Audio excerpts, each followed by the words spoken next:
Ko e namu alo ke wharenga ngāo ni nā kai fia whala tau tangata kua oa tua ke whalewea molo tōru e tau mawhaoa mo e tau matua ha kua namu lahi mo e whai mga aho whoki tua i kua namu gale api he nā.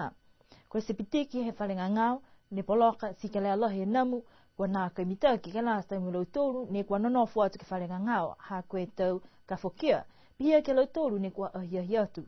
Kai mua atu whoki ke he tau tangata ngahua kua nonofu ke hao katoa ke wharenga ngāo. Pehe takita ke whahi malolo sino ko Anne McLean, tupituku pe whoki hana ato manatu, ha koe namu elo nei. Kua nā kai mitaki, ka ko whakatali alo tōru, ke whahi taktakai motu, ke langmatai ke pāmua e se pitiki.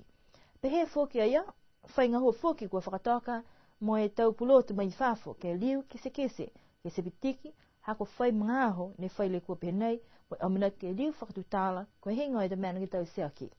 Matuta ke ai e whahi whakapuloa, ke whahi takatai motu, mo e pehe hukui he whahi ngahua ia, kua mole tau whakaroanga, he malona e tulaki tausi e tau ngahua nei. Si tōtua e tau ngahua, ka kua mana ke whamea ke he palela he aho nei.